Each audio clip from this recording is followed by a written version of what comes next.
Sleeper is the #1 fantasy sports app. It pays to know sports. Pick more or less on top players. Your first pick is on us, so start winning now. Play in Texas, Georgia, Minnesota, and 27 more states. Pick anytime across all sports, pregame or live. Over 10 million players are already on Sleeper. Make your picks count. Score up to 1,000 times your cash. Join today. Get up to $100 credit using code NEST. Call your shot on Sleeper. Download now. Hello and welcome to another edition of the BNB Show. My name is, of course, Brandon. This guy right here to my left, that's Seahawks Brendan Nelson, back in the house to help me preview this Cardinals Thursday night prime time matchup game. Brendan, how you doing, man? Better now. I haven't had a game like that in a while. I haven't had a game like that in a few years. I think the word that comes to mind is palate cleanser. Mm-hmm. Is that something like that? Something like that. But, they don't give those out for free in the NFL, so appreciate it while it's here. I don't care who it's against. The blowouts do not happen that often in this league, I think we find.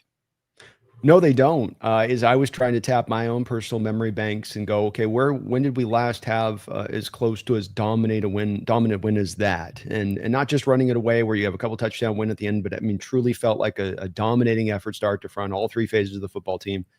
Probably have to go back to the 50 burger games, 10 years ago, the back-to-back 50 burgers that we put up on the Cardinals and the Buffalo Bills to find that. Would you say the same?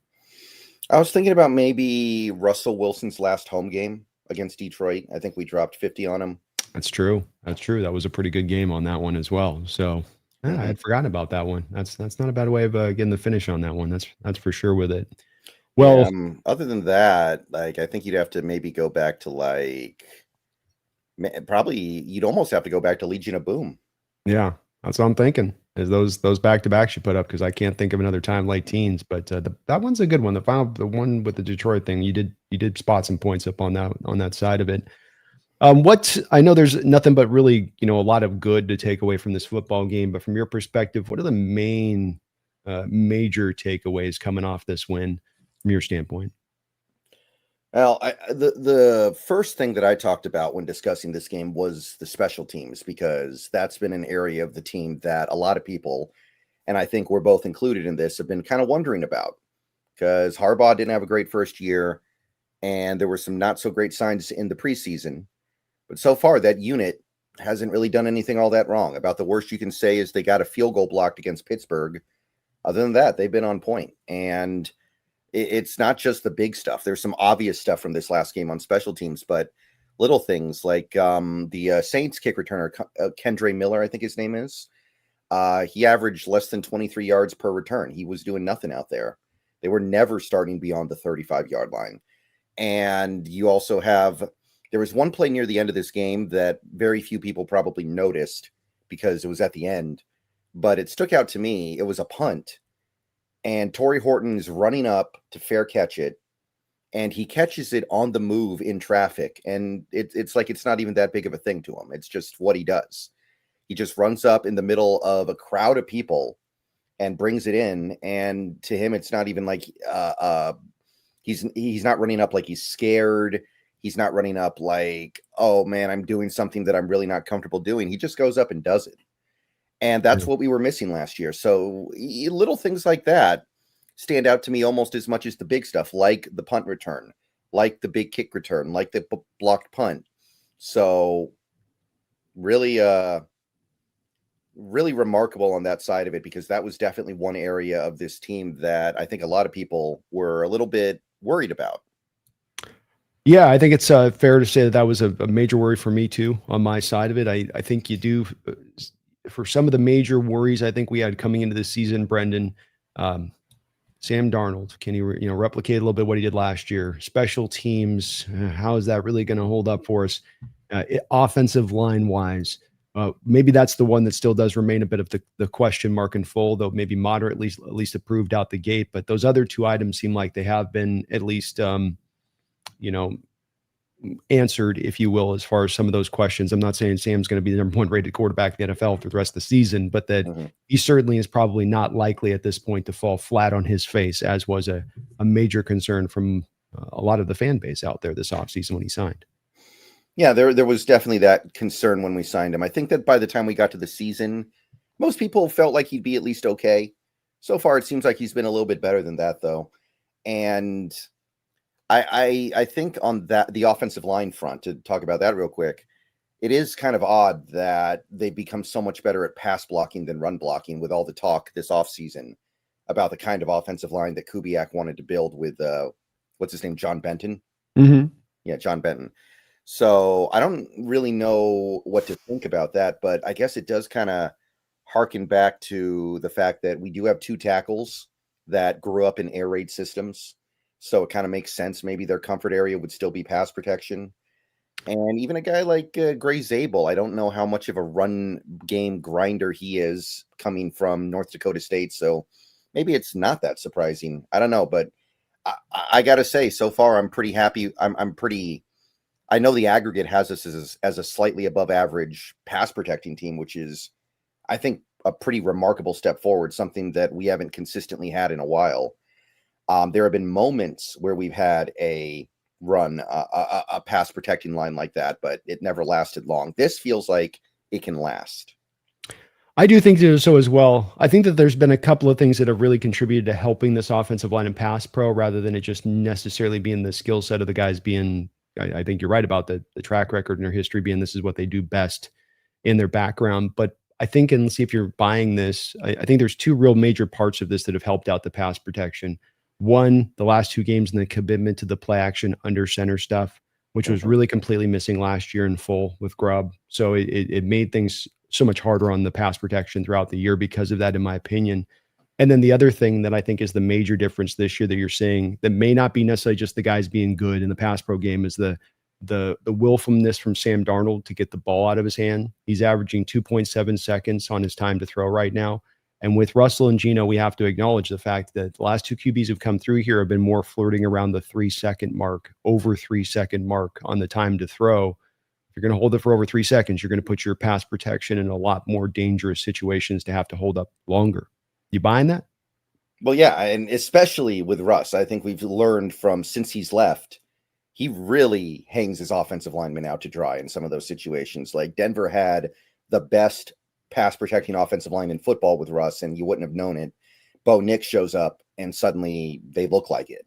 Mm-hmm. And you're seeing a little bit of that too, with even compared to Geno, which I wasn't really expecting because Darnold, to me, throughout most of his career, has been a guy who holds onto the ball for a while, even when he's been good.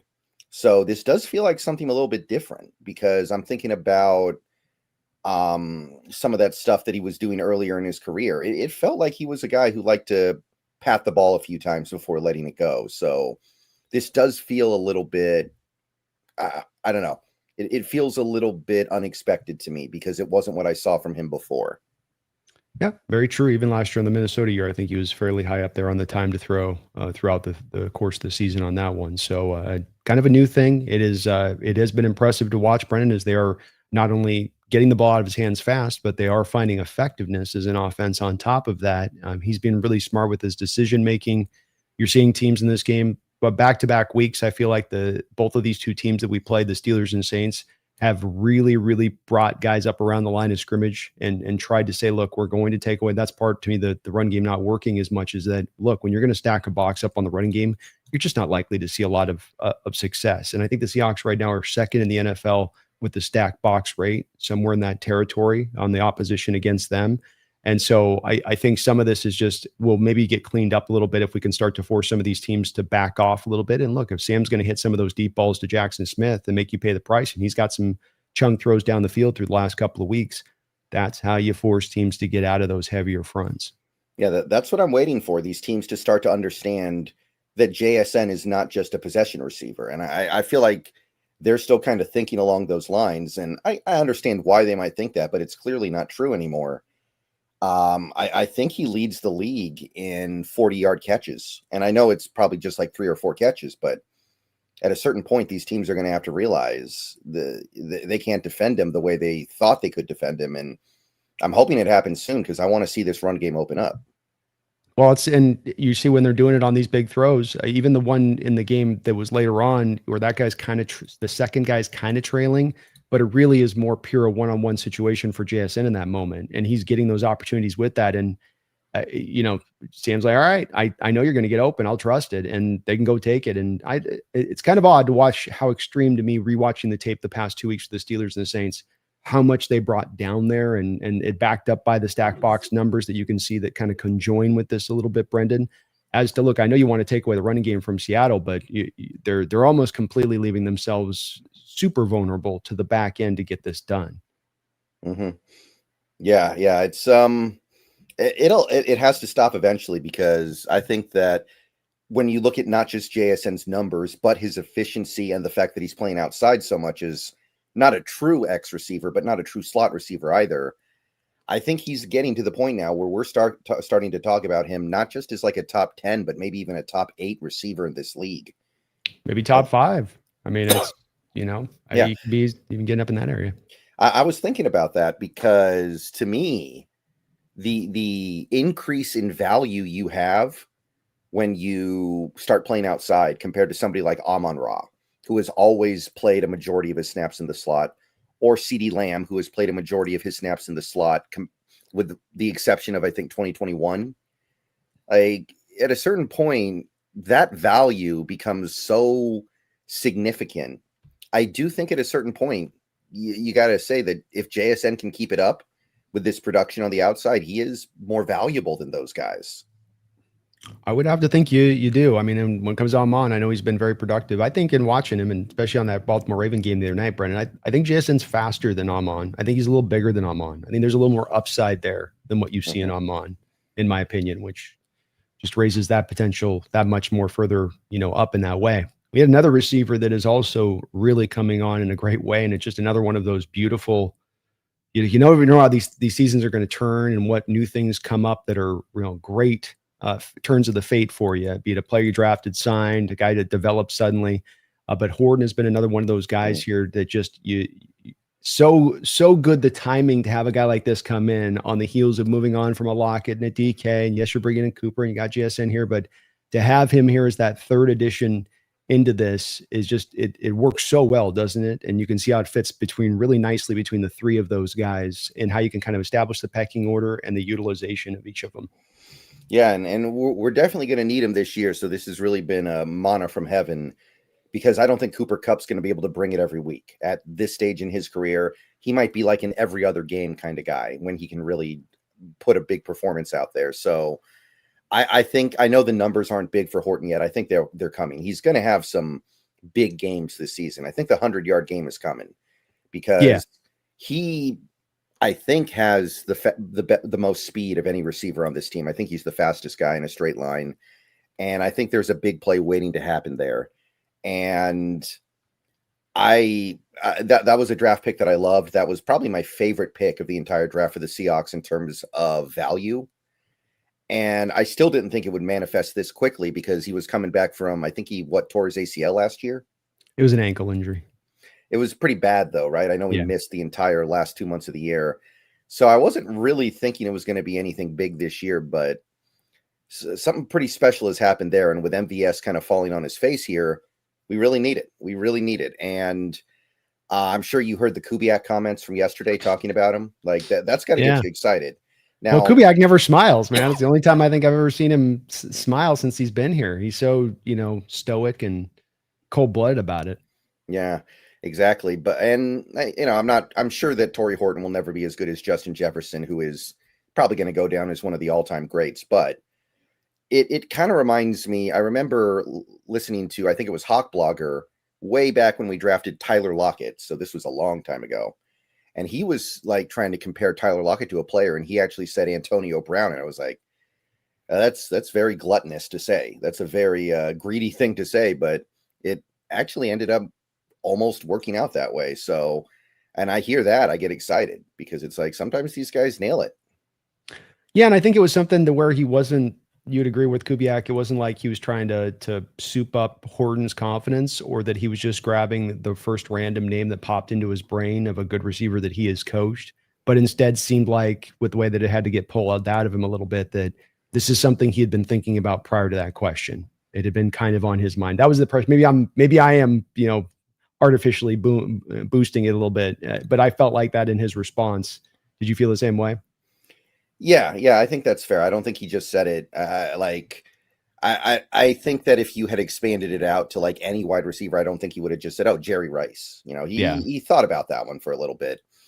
Yeah. And somebody actually posted the measurables of the two players, Horton and Jefferson. They're very similar. I was like, "Oh, wow, interesting."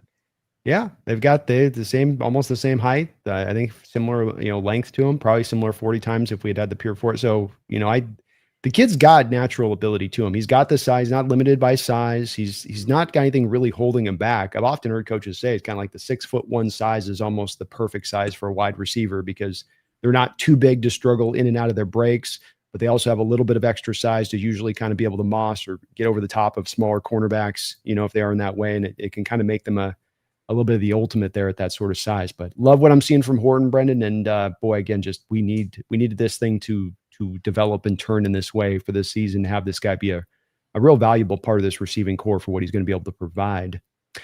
Defensively speaking in this game, are you at all worried about through 3 weeks the fact that this team's not getting sacks, or it's all good? We're getting pressures. We're disrupting the quarterback. That's what really at the end of the day matters most.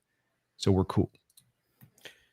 I think the process is good. I think the results will come if they continue to have a good process. And I think the process has been fine. So I'm not discouraged by the lack of sacks. I believe that will come as long as they continue to do the right thing.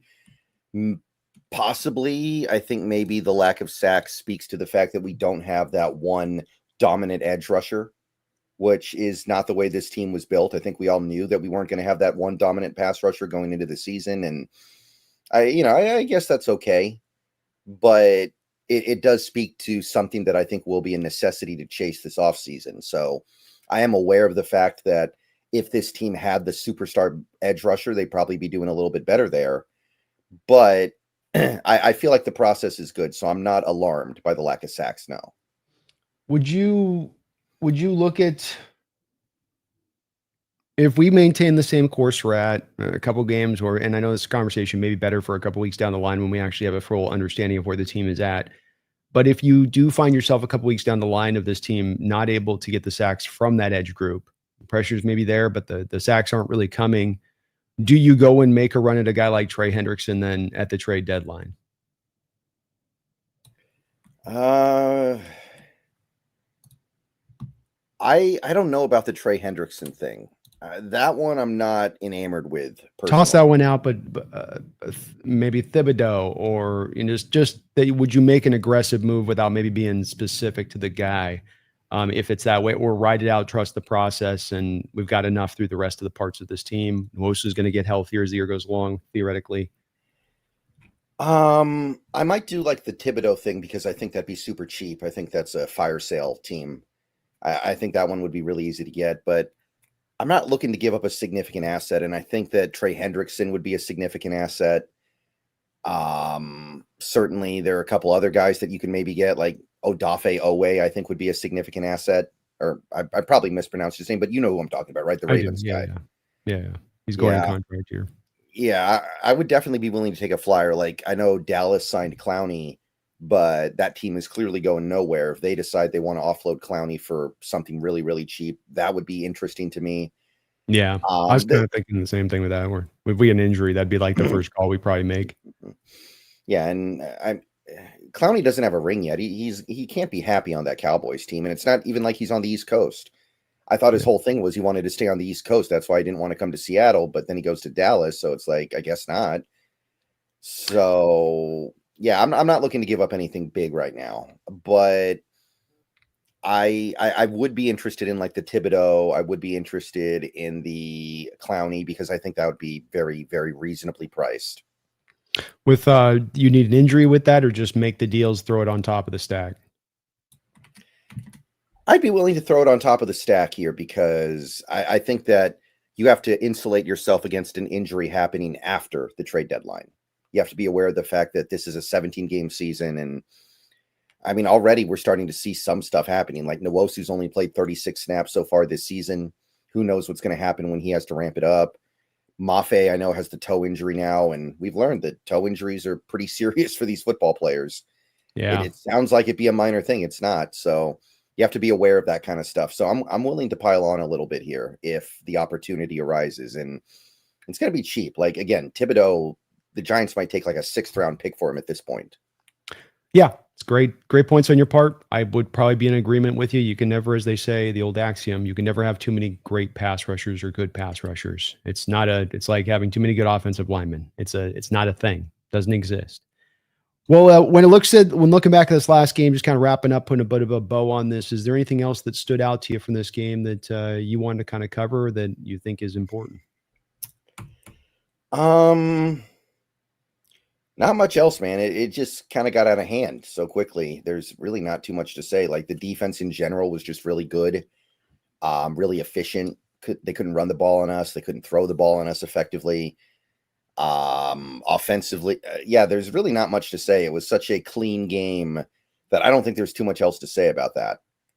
Nope, you dominated him, man. And to your point of stopping the run, it's one of the other nice parts of the development of this team this year. Now, granted, a lot of last year's middle of the road run defense statistics that were in that place had to do with how bad you were on the early part of the schedule.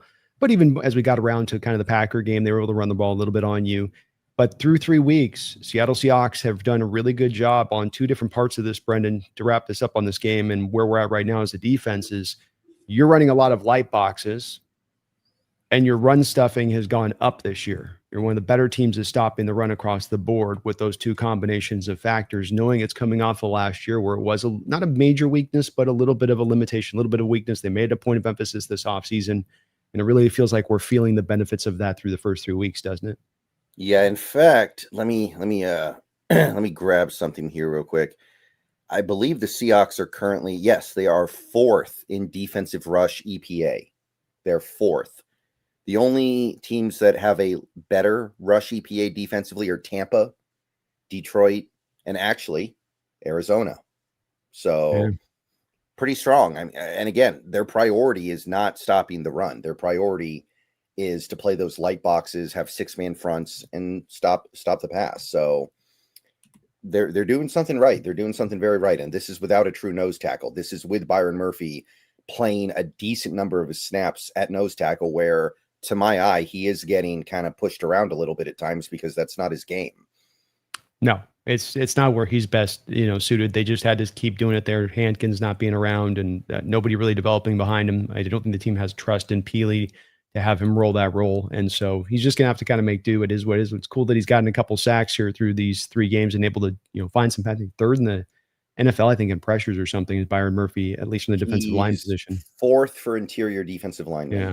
4th for interior defensive line. So, I mean, he's getting it done, but it does just go to tell you again on that thing we made over. Imagine what happens when you let this guy loose from the 3 tech and he's not dealing with double teams 65% of his snaps, 75% of his snaps, and that's what you will get from him and what kind of player he's going to be at that point, I think is going to be awesome. But first world problems, good problem to have. You got so many good defensive linemen that you just don't know where to put them, and you got to squish him in there as you can to get him snaps and get him reps. And that's a little bit of what you're doing here, I think, with Byron too, because you just love what Leonard's bringing. Because Leonard's being awesome too. Oh yeah, he's matching exactly what he did last year, step for step, all the way around. So we get this win. We come out this game, Brendan. We're 2-1 in a really, really good position as the stage is starting to get set here for us to get into the middle part of the year here, get up into that bye week.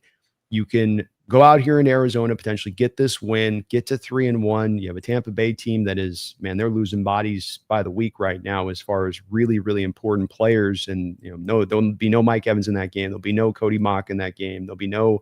I think there's Godwin still, I think, kind of out right now. Godwin will be okay, but Godecki's out. Godecki's out, and $1 billion too. Wirfs is just maybe coming back off the arthroscopic surgery that he had on that side of it. So they've got some injuries with that. Kind of what I'm saying is, if you can get this 3-1 mini bye to the Tampa Bay game, that's what we call setting the stage, isn't it? On this kind of game, just every game's important. Every game you got to get, but this one, especially for what Seattle's trying to do, for the hopes they have for this upcoming season that they want to accomplish. This is one to me that's not maybe a have to game to take, but boy, would it be a great game to take to set that stage. You feel the same way? It kind of does feel like a have to win game because I don't think you can go 0-2 in this division and then expect to win it or do what you really want to do, because I know the Niners can't stay healthy. I know the Niners have a lot of issues right now. But you look at that remaining schedule and you consider the fact that that is a very well-coached team. They might get to like 15 wins just by showing up every week. They might. Like, you look at that schedule, I'm sorry, it could be off to the races. And the Rams, I mean, they absolutely should have won that game on Sunday, and their schedule is pretty soft as well. It's slightly less soft than ours or San Fran's, but it is soft. So if you go, it feels like the divisional games are going to decide this division. And if you go to 0-2 in the division, that may not be something you can come back from. That might be something that you just need to kind of almost already start thinking about a wild card almost, because it's so much to overcome, especially when you haven't even played the Rams yet, and they may end up being the best team of them all. Yeah, especially considering that they've had your number, relatively speaking. I mean, last year you got the win, but you got the win because they were playing backups, and you barely were able to take the game with Jimmy Garoppolo as the starting quarterback. So I agree with you. I mean, maybe there's a real argument to be made that you have to get this if you have any hopes of taking the division. And I think the good news here is that we are facing the Cardinals team that we weren't sure about where they were going to develop coming into this year. They're a solid team. They've got good parts on both sides of the ball, Brendan. But I think it would be fair to say that they've not developed into even though they're 2-1, the lack of a better term, the worst case scenario for our Seahawks of a Cardinal version team, if that makes sense, right? One that had like gotten that next step forward, and you could feel that this year. And the Gannon sort of stair-step program that they've been on a yearly basis just continues. Doesn't quite feel like that out the gate for them here, does it? Right. And big reason why would be all these injuries. They're going into this game missing a lot.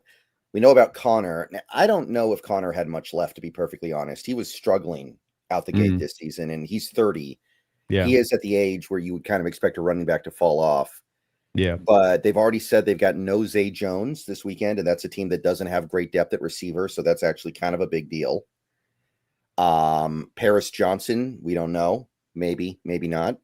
Kelvin Beachum, maybe, maybe not. So they would be down to like their fourth string left tackle if those guys can't go.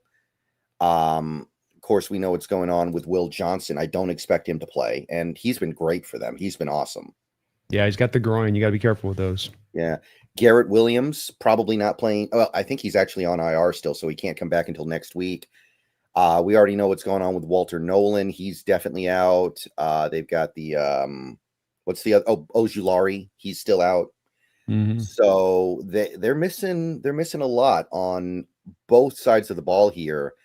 And offensively, it really just kind of feels like the Trey McBride show right now, because I don't know a lot of Cardinals fans, but I am starting to feel that urgency from Cardinals fans with Marvin Harrison. They're starting to get a little bit antsy with him, because this guy was supposed to be generational, and so far it looks like there are a couple receivers in his own draft class that are a lot better.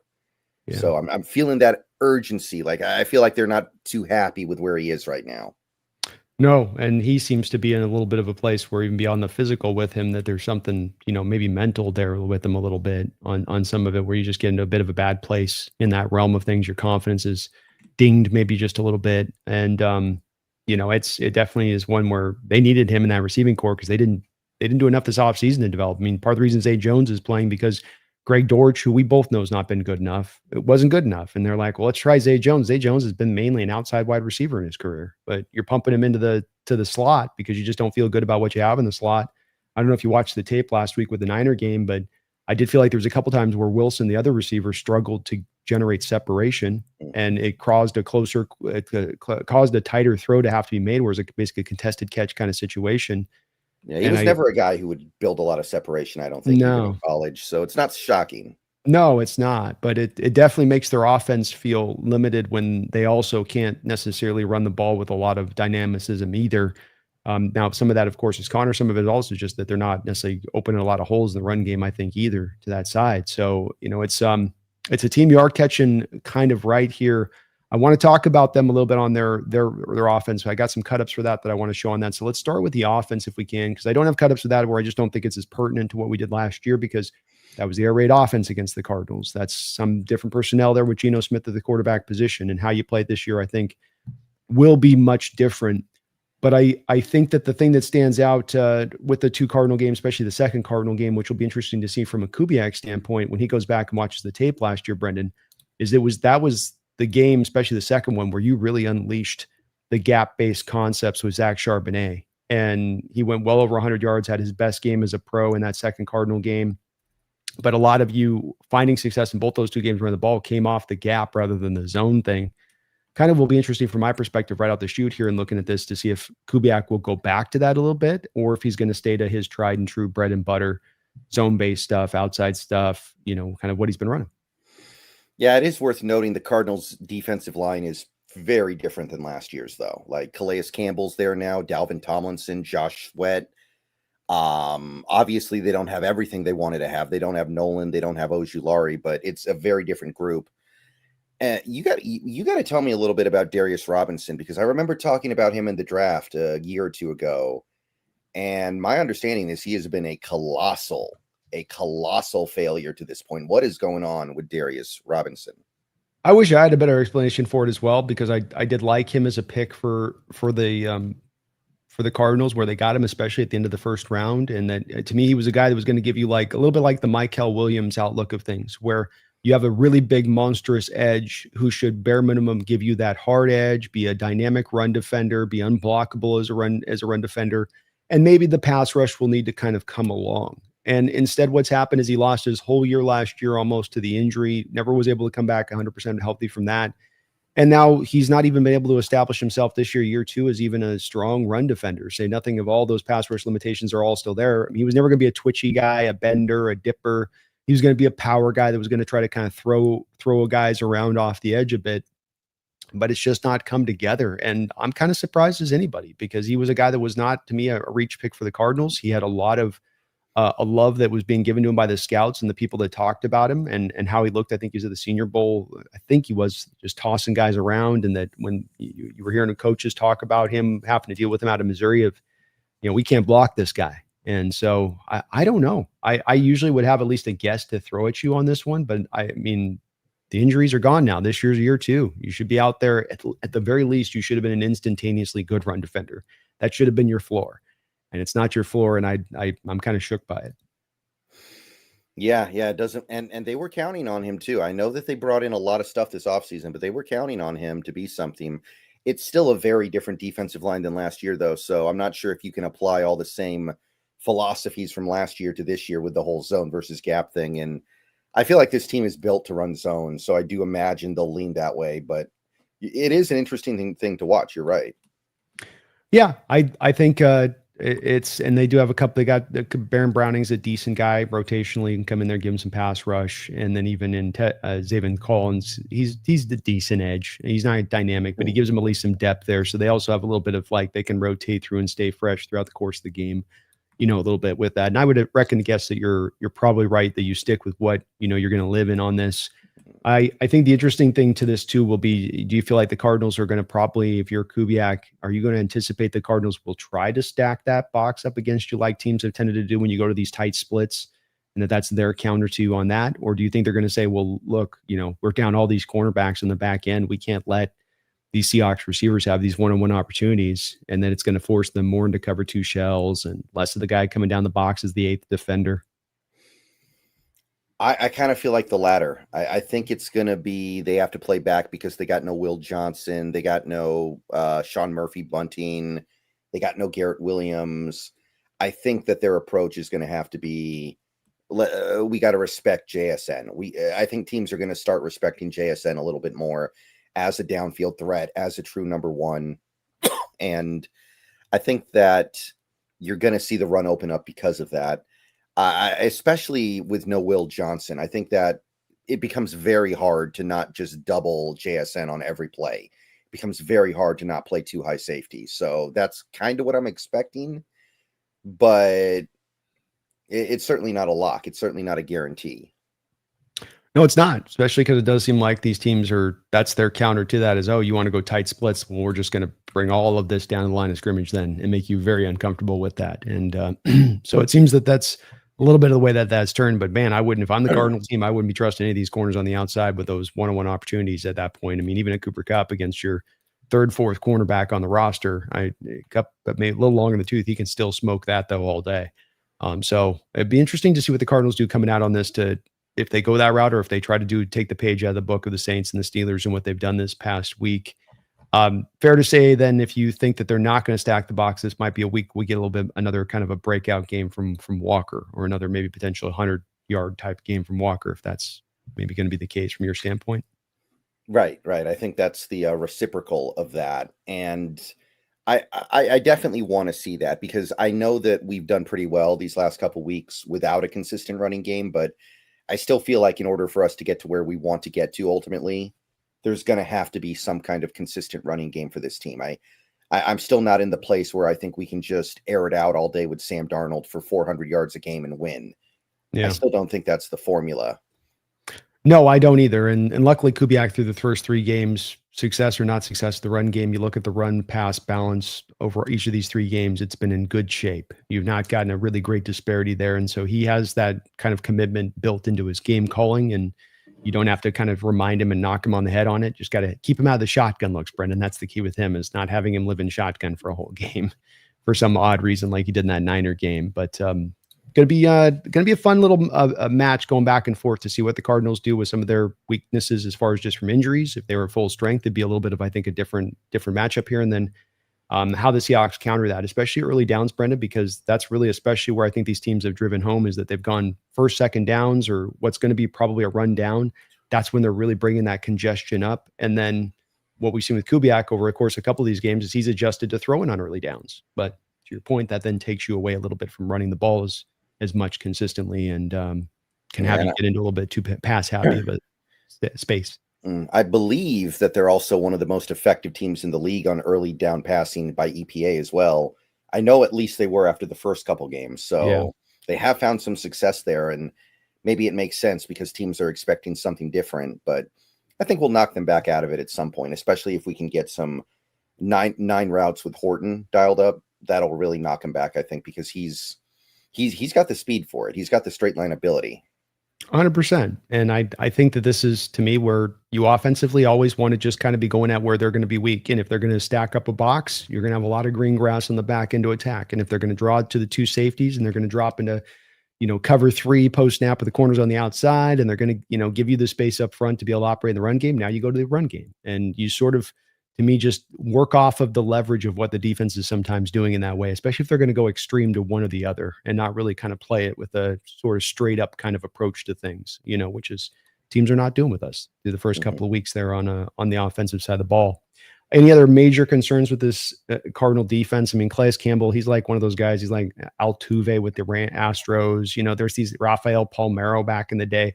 These guys that just, Donald was this way with us, like they just seem to just always do well. There's always, last year, remember the game Miami where I think maybe got in a sack at one point, gets a tip up that keeps the Dolphins in that game, the tip interception in the game last year. Remember, guy's just been just a nightmare for us. He's a great player in general, Hall of Famer, no doubt about that. But he's also been, I wouldn't be surprised, Brendan, if you had Calais' stats and it was like, he's got 15 sacks against the Seahawks and 130 tackles or, some crazy thing like that through his years of playing us twice a year.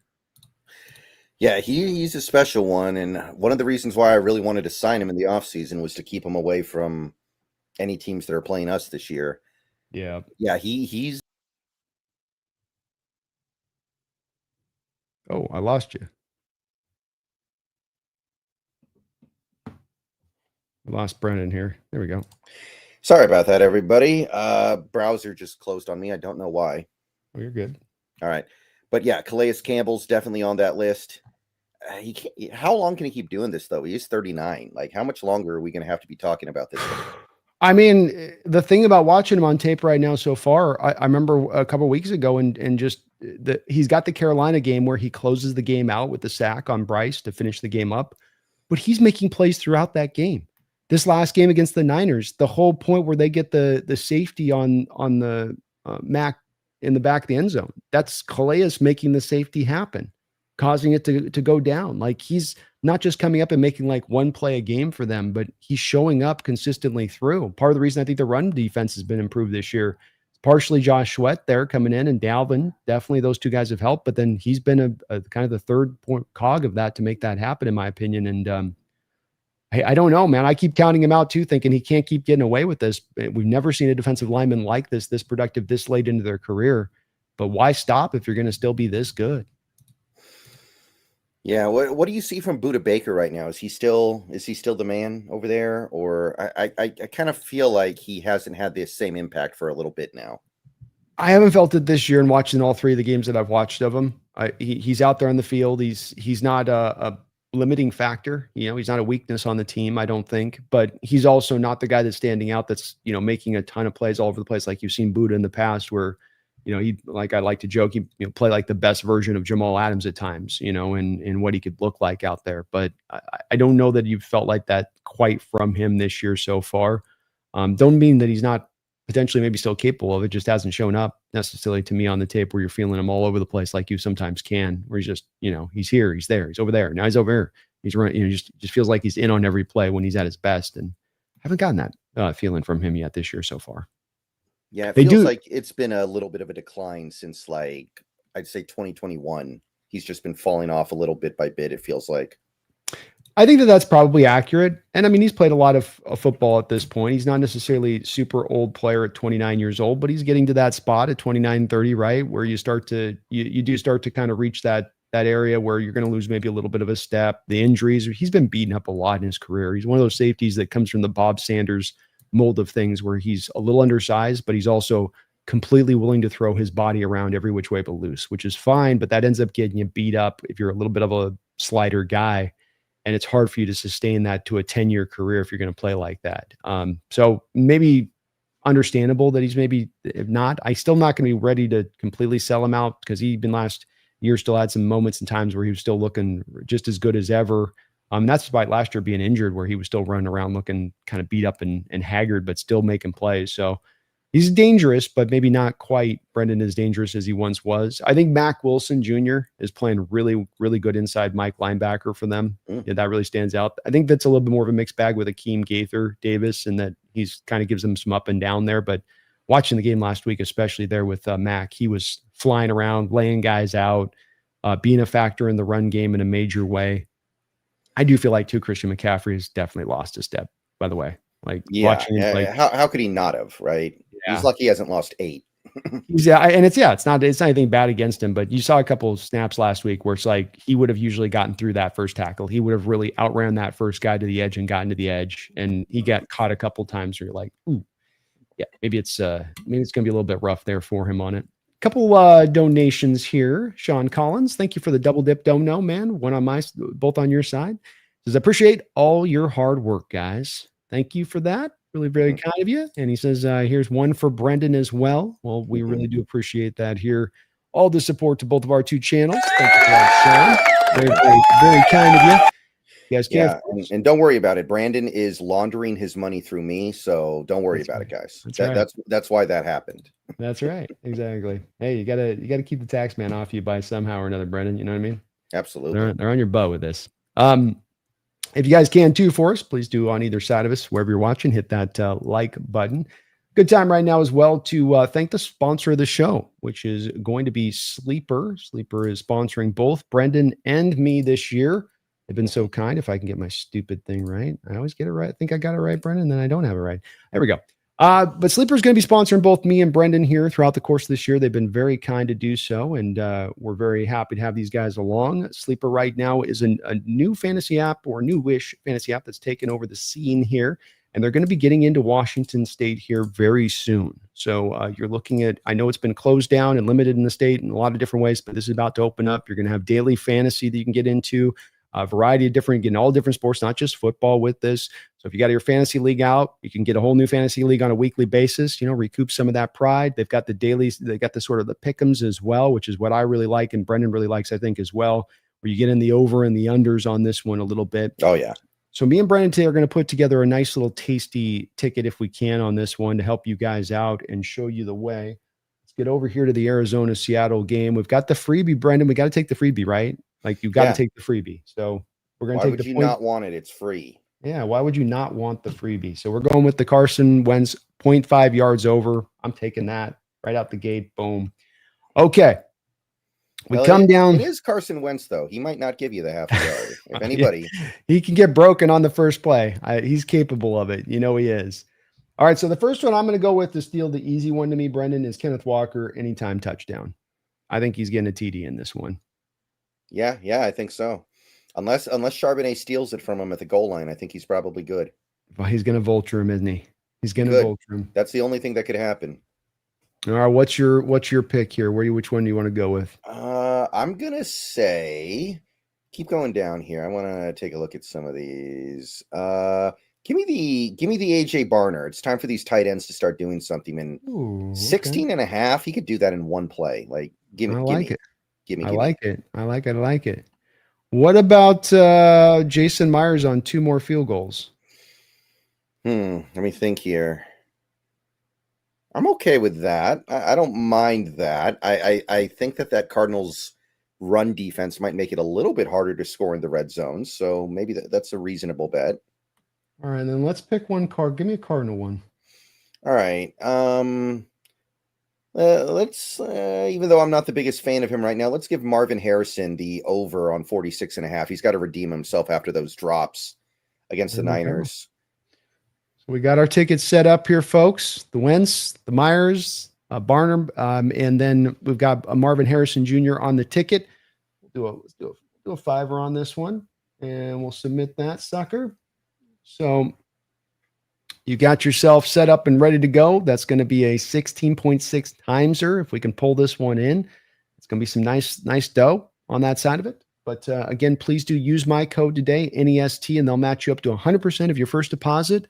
Up to $100, NEST, and there are terms and conditions that do apply. You can also use Brendan because we're having a code off right now. It's not a dance off, it's a code off. Mm-hmm. Brendan's also got his code rocking and rolling as well right now. Brendan, it's SBN? Yes, SBN. So SBN or Nest, either 2 codes, use both of those. It's opening it up in October here for all of your guys' perusal on that. And finally, they're letting us Washingtonians have some fun like the rest of the nation's been able to, and that's pretty cool to see. Yeah, Brendan, let's turn this over here a little bit to the defensive side of the ball, and I got some cut-ups I want to show. Bronze Sausage, thank you for the $2 donation. Says go Hawks. All right, you guys are great. Appreciate you, Bronze. Thank you for that, man. Thank you, Bronze. So defensively speaking, I really felt like your Seattle Seahawks last year, Brendan, had Kyler Murray specifically in this Cardinal offense in the jet wash. You took them where you wanted to take them. You guided that offense in the direction that you wanted to guide it. You worked off of what I do believe are limitations within Kyler Murray's game. And before we get to those things that you did last year, I want to first show a little bit of some things from last week because Cardinal fans are getting a little bit dicey here with our guy, Brendan. And this is happening and occurring. Let me get my stupid, remove that. And boom. So it's plays like this. Remember this from the Russell Wilson days, by the way? Does this bring back memories? Oh boy. Okay. I see where you're going with this. No, this is the Cardinal fans that did this. I'm not. It's just I was talking to Mike yesterday. He's a sports fan. He was bringing up that this was catching some. Catching some teeth. What's the guy doing on the bottom? By the way, did he ever get out of his stance? It looks like he's still like in his pre-snap stance, and the play's just going on around him. That's what it looks like. I know it's not, but that's what it looks like. I'm sorry. That's pretty funny. No, it is. I can understand too why the Cardinal fans got on this because you got a 3rd and 1, and you seem to have 3 different guys that he could go to here, and he doesn't choose any of these. Spoiler alert: he doesn't choose any of these 3 options on the play. He actually ends up almost having a safety cost on this play. Brendan, can you imagine why this would have pissed off Cardinal fans? This should have been a safety. Like the officials bailed him out where he threw it from within the. It was a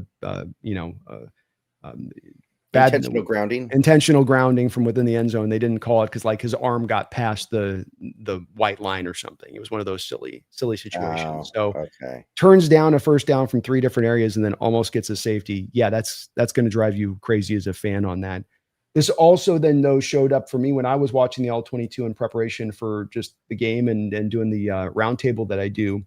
Watch this one, Brendan, and tell me that this isn't something to you that stands out where this to me just encapsulates Kyler to me. 3rd down, 6-7 yards. Okay. Keep that in your mind on this before I show this play. We're going to watch it a couple times, and you tell me if you see anything. I want to hear what you see. I That want to hear what is you see. okay, that play. I'm seeing the slant come open over the middle there. If all Yes. you need is 6 or 7 yards. Yes. Who is that? That's not Zay. That's is that Wilson. Dorsch? Okay, it's Wilson. So Zay is the guy that he throws to over the top. Right. But he turns down the slant first down. And I Yeah. don't think he can see it, Brendan. He can't. That's why I think it's not that he turns it down because he wants to go for the big play. And some Cardinal fans think that on this. I think that if you look at the defensive lineman, he pushes the guy right back into right within about a yard of him. And when you get a defensive lineman that close to Kyler, he's done. He's not going to see anything within about 5, 6, 7 yards of the line of scrimmage. And the reason he goes to this play down the field is, Brendan, it's that whole thing of, sight line, where if a guy is deeper down the field and I'm a shorter quarterback, I can see the guy deeper down the field than I can the guy that's short, right? Because I've got further distance for that offset of the size difference to kind of work in there a little bit. So this was another third down in this game where, you keep the drive going, you put this game out, you go win the game if just making one decision there different. But that's kind of a little bit of what you get with Kyler, isn't it? I mean, in sort of part and parcel there to me a little bit. That's just, what you sort of can kind of expect with him. Yeah, that and we know about that a little bit. We've experienced it, and it is frustrating. Those exact kind of plays. He can give you the highlight reel play, but he can't seal the game with the routine play.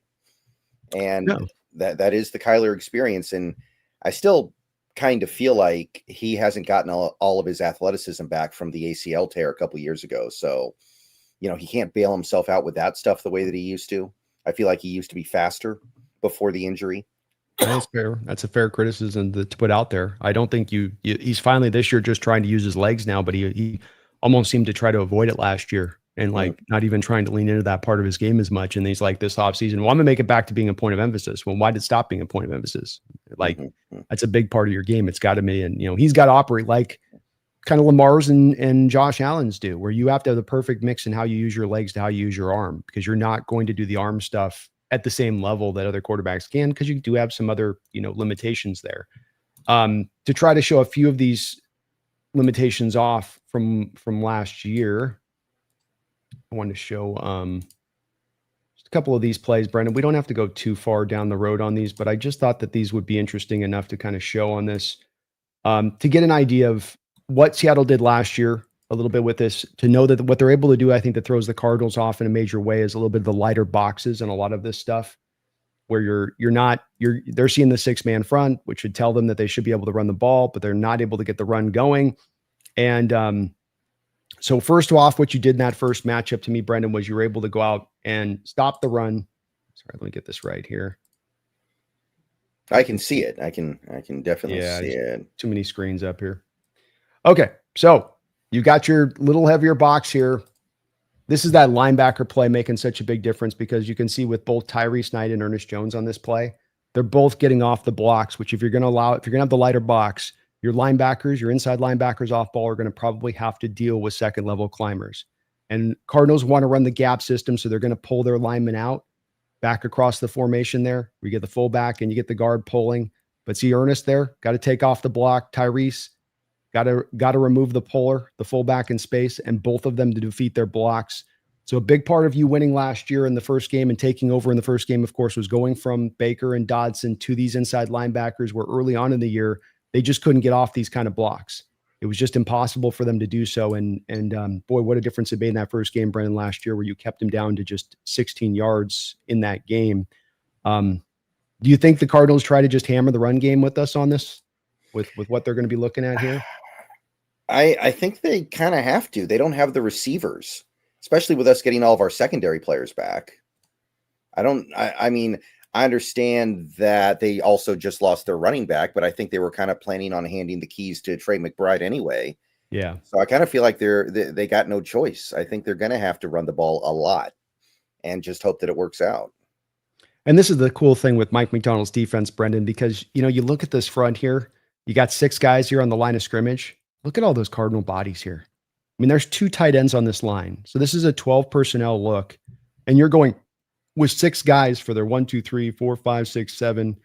You got 7 guys for their 6. They can block you up pure here. There should be no way that this run game doesn't at least go with, as you just watch the setup of it. And this is where I think the Cardinals have a little bit of where Mike can kind of bait you up on this to make you go, we got to run against this look. We got to run against this front.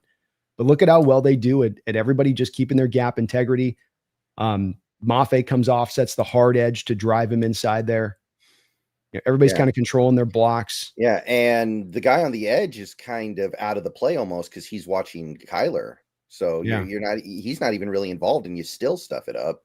Yeah, you got to keep him accounted for, essentially. Kyler on the keeper there. So it's something that's just Seattle's done so good this year already. And on top of this, they did great in this game, but they've done a really exceptional job this year so far, being able to run these kind of light boxes that would typically get defenses, I think, slayed a little bit here, Brendan. And they've been able to find some answers on that. And it's going to be the key in this game is, can you entice the Cardinals to run the light boxes?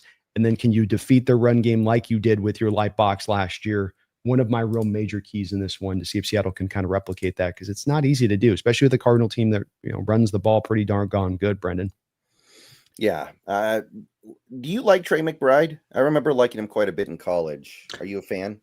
I did. I didn't see this upside for him necessarily, and I did think he was more receiving only type tight end. I think, quite frankly, when you do see him as a run blocker at times, he can get a little bit. No. A Trey McBride. I'm sorry. Did I say Trey McBride? I meant Trey Benson. Oh, Benson. Yes. I called him 90% of Todd Gurley. So he wasn't going to be like a difference-making Todd Gurley to the element of what Todd brought, but that he had that same kind of smooth running style and explosiveness with speed, with decent size to him, kind of as an all combination. Just that smooth glide that I had with him at Florida State. How about you? I thought he was the best running back in that class, which wasn't necessarily saying a lot, but I was a fan. I did think he was going to be good. And I think that the Cardinals were planning on flipping things over to him anyway this year. Too many Treys on this Cardinals team, I guess. Sorry, I got confused there. But you're good. Yeah, I did like him. He was, to me, the only running back in that class that was worthy of a second-round pick, and the Cardinals got him right around there. So pretty good. I think I did have him in that area. If it wasn't the second round that I had him, it was third round, worst case scenario. So I did like his talent, and I think he's going to be a good back for them. I wonder a little bit about him and the ability to create on his own. He's a guy that might strike me a little bit as a guy that you have to give him that hole to get the most effectiveness from him. But aside from that, I think he's got some real true talent, and he could be a problem. You mentioned a little bit about Kyler Murray, which I think does stand out with him, which is that you make sure I'm catching you accurately. He feels like, to me, a guy you script it up nice and you have something scripted up on the first read for him to go to. He can go find that first read. Now you start drawing him into second, third read city, and now he starts getting a little uncomfortable and nervous. Now you start getting him doing a little bit more of, I'm going to try to rotate my way back and forth in this pocket to find some free space to throw the ball down the field. Because again, not as much a guy looking to necessarily run. He wants to kind of work that pocket to find guys late breaking open and whatnot. And so you watch him last year, and Seattle did a great job in both of the two games, in my opinion, of taking away that first read here, Brendan.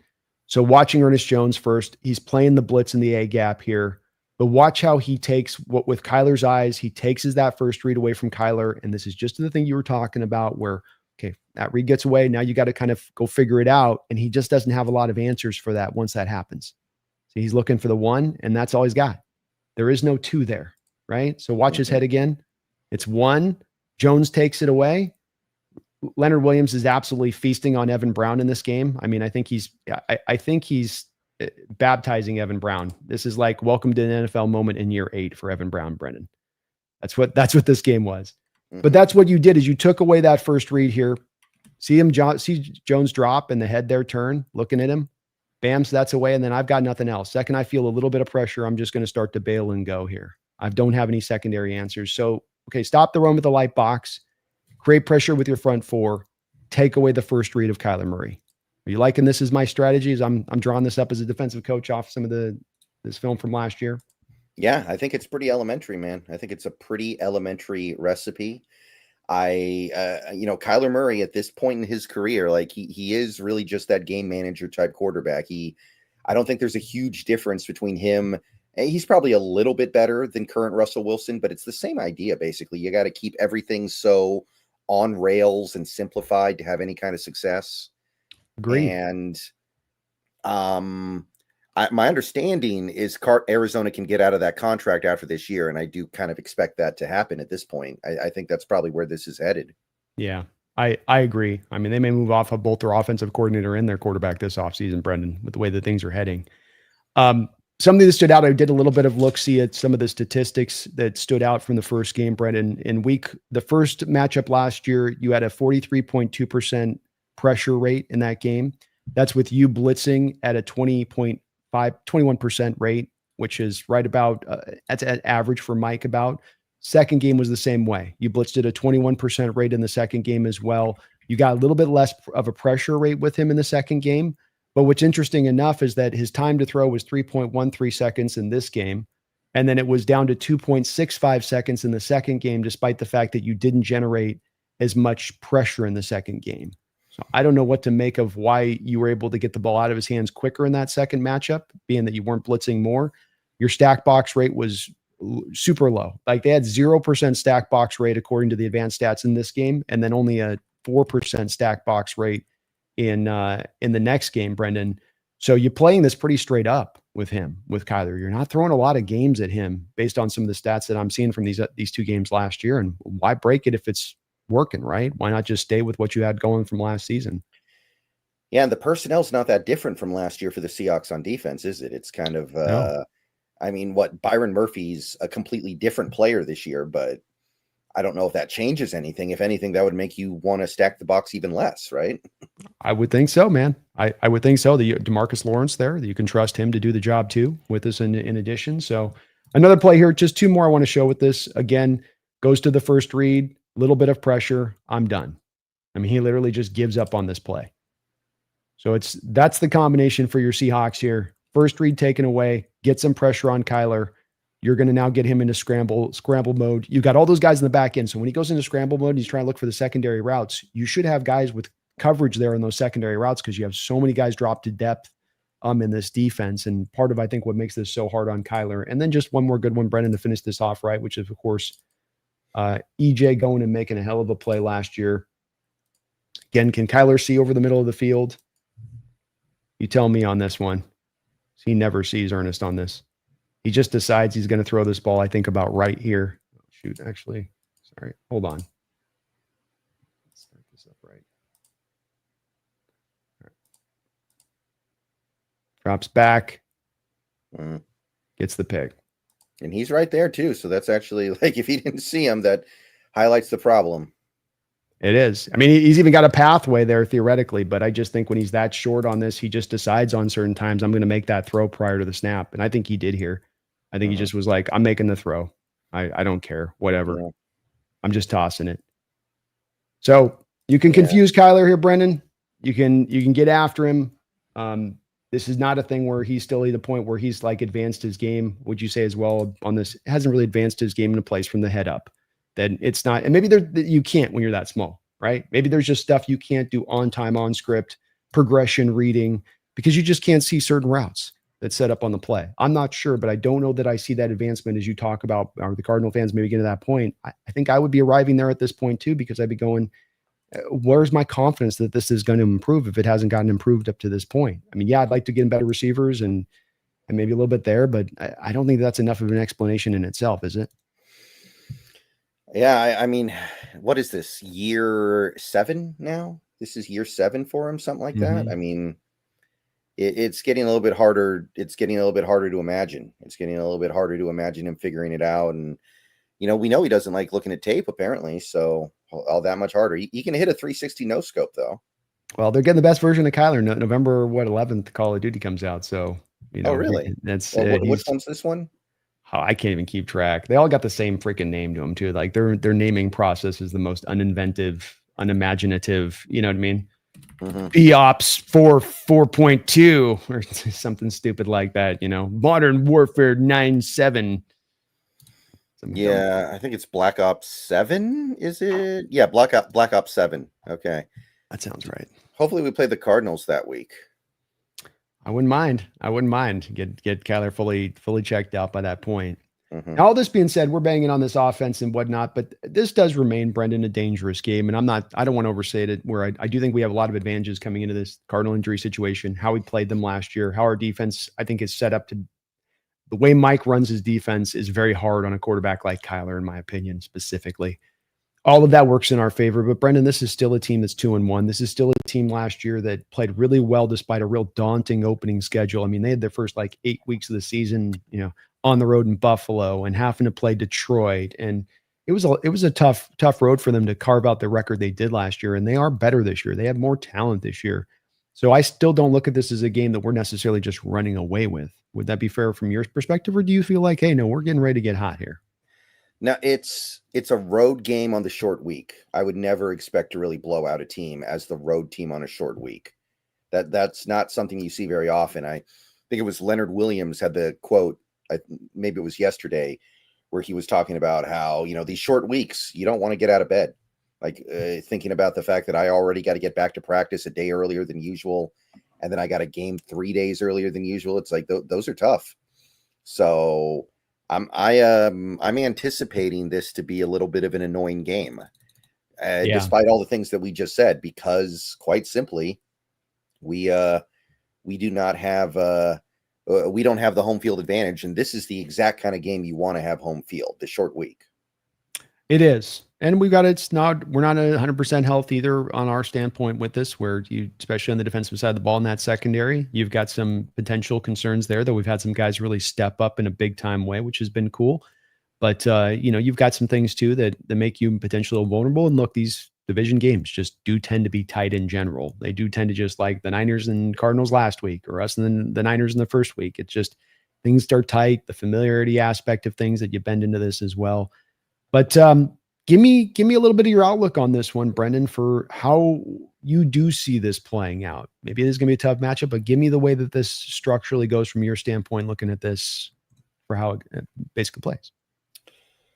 Well, I feel like it's going to be one of those games where we feel like we should be ahead by 3 touchdowns at the halftime, but maybe we're only up by 1. It's just going to be one of those almost like the Pittsburgh game. That was the Pittsburgh game. We kind of dominated the first half, but we were down 14-7 because of the turnovers and some of the stupid stuff that happened in that game. But I don't think it'll be enough to actually lose. I just really like this matchup. I feel like McDonald is exactly the kind of coach you want to have against a team like the way Arizona is built right now, where they have such limited options on that offense right now. So limited. They've got a tight end. They've got probably, I'd say, bottom 10 receivers in the league. If I had to, I don't know. I feel like they've got one of the worst receiver cores in the NFL. There's so little they can do, it feels like. There's so little, and they don't have a quarterback that can overcome it. So I feel like it's going to end up somewhere around 24-17. It's not going to get out of hand. It's not going to turn into a blowout. There's going to be enough equalizing forces to prevent that. But I feel pretty good about getting the win, just because I don't know how they put together enough points to beat us. Yeah, it's almost about the same kind of score that I've got at 23-17 and where I landed at with it, which just that I think that it is closer than we'd like. It's going to be annoyingly so, but I think that we're going to outplay them when it's all said and done, that there's just more of what we were able to bring to the play than what the Cardinals are able to bring to play. And I think just their cornerback depth ends up getting them bit in the butt a little bit on this one. When you're down that many cornerbacks and you're going to that much of a backups, and look, we might be down 3/5. If Julian Love can't play, I think he'll probably play, but you might be down a couple corners too, but I think that we have much more depth and much more impactful guys on that front side to sustain that depth than they did, where they were really relying on these guys to come out. Will Johnson's the guy they need him to start for the whole year. And even a Max Melton guy that is playing is dinged up. It was not no doubt about it that he was going to play this last week against the Niners. So those guys that do play, how healthy are they if they are out there, and can you attack them in that manner? And so I think that that's going to be enough to get us pushed past the line here, Brendan, but it's on the road. It's going to be a tough matchup. I'm expecting a dogfight all the way kind of through. If I was to ask you one thing the Seattle Seahawks have to do in this football game to get this win, that's an absolute necessity, what would you, or is there, maybe there's not, is there a thing that they have to do in this game to come away with this? I want to say run the ball effectively, but I don't know if that's true because, again, for all we know, these teams are still going to stack the box against us. And if that's the case, then it is what it is. I feel like, again, I just feel like it comes down to the fact that I don't think our defense is going to be threatened by this offense. So I'm going to say they can't let Trey Benson get to 100 yards rushing. I'm going to say if they can make the Cardinals one-dimensional or relatively one-dimensional, force Kyler to actually have to be the one to go out there and beat them, they'll be good. I love it, man. And I'll go with one where I feel like Donald's going to have to make a couple of collection of throws in this game of some big-time throws, down the field type throws, where he's attacking a little bit of that coverage that they're lean on the back end like he's done the past couple of weeks and hit those throws like he has the past couple of weeks. And that can be as much of the determining factor to me or not on this one. Because like you said about the stats, I do think the Cardinals are going to take a little bit of the page out of, look, we don't want to let him run the ball. We're going to put some extra assets up here to make sure Buda's going to come down and live in the box today. Let's say I wouldn't be shocked if they did something like that. So you got to counter it off by hitting it deep. That's the only kind of counter to it. And we'll see if they can, but they've been successful doing that through the first couple of weeks. So see if it does sustain. A Green 80 over on your side with a $7 donation. Thank you for that, Green 80. Says EJ said, all I'm going to say is if you try and run the ball on us, good luck to y'all. Go Hawks. Thanks, BNB. Well, thank you, Green 80. And it was a cool quote there by Ernest Jones where, I think that this improvement in the running game is not a shocking one because you set the stage for this. The linebackers you brought in last year, DeMarcus Lawrence's impact. I mean, watching him on the All-22, Brendan, you can't block him in the run game. Yeah. You cannot block him in the run game. He refuses to be blocked and he's mean with it. Like he'll throw a guy around and chuck people and it's fun to watch him in the run game. But between him and Mafi has the hard edge that you get off of over him and Hall a little bit improved in the run defending side of things this year a bit. And what you already have on the inside, it's been, I agree with EJ. I think it's going to be tough sledding for any team to run the ball in this team this year because you just got the dogs to do it. Yeah. And I think EJ's probably a little better than I initially thought. Like after last year, I thought he was good. I liked him a lot. I was really happy to bring him back, but he might be even a little bit more than I was initially thinking. Like that is that might be a Pro Bowl caliber linebacker this year. He was one of my breakout guys for this season. Not that he hasn't already had some really good years so far as a pro, but just that you had them coming off that knee surgery where he said 2 years, I've been dealing with this knee thing. No arm brace this year. A guy that you can't undersell, a guy having a chance to be a kind of 100% healthy for the first time in a couple of seasons that has some natural talent like he does. And he is a fairly complete player all the way around. Would love to see him kind of have that season and turn it on that way. He's going to eat up the tackles. He's already got an interception here so far this year. So let's see if he can keep adding on to it. Go get another pick from Kyler this week like he did last year with him. But he's impressed me too, Brendan. I did not think with us getting a 4th round pick with him at the time. I thought, okay, we'll get a functional guy in here versus the non-functionality we're getting from the Mike position as it stands right now. But he's been impactful for us. And from the moment he's walked in here, has been a game changer when it comes to stopping the run. I mean, just the moment he walked in, you could feel the effect and what a difference it made. Yeah. And this defense needs those linebackers that can get off blocks to work. So I don't mind giving up the assets to go get those guys. So that one's worked out really well. Yeah, you've got defenses where you'll have your defensive line taking up blocks and allowing the off-ball inside linebackers to run free. And you have defenses that say, no, we're not going to let you have it that easy, Mr. Off-ball linebacker. You're going to have to take off the climbers and you're going to have to be smart around getting around blocks and do it correctly. Because we want to, like you talked about earlier, want to drop more guys into coverage. That's the flip side to this. Every defense is going to pick where they want to be strong and where they might be a little weak. Mike's done that same thing here with this defense. But the good news is that this year with the run defense, you've taken some real strong steps to not address the weakness, but to get around it. We're lighter, but we got a DeMarcus Lawrence who's an ass kicker out there off the edge. So we don't have to worry about that. Not a problem for us. He's gonna set that hard. Boyd Mafe, same way. So see if they can do it. They've got a great formula from last year, Brendan, which they can just apply the same thing. I've run through those statistics. You went from one game to the next game, basically running from a defensive front standpoint and how you attacked and how you blitzed to kind of the same on both of the 2 games. So don't break it if it's working, man. Just keep it rolling. Yeah, it doesn't feel like a radically different Cardinals offense.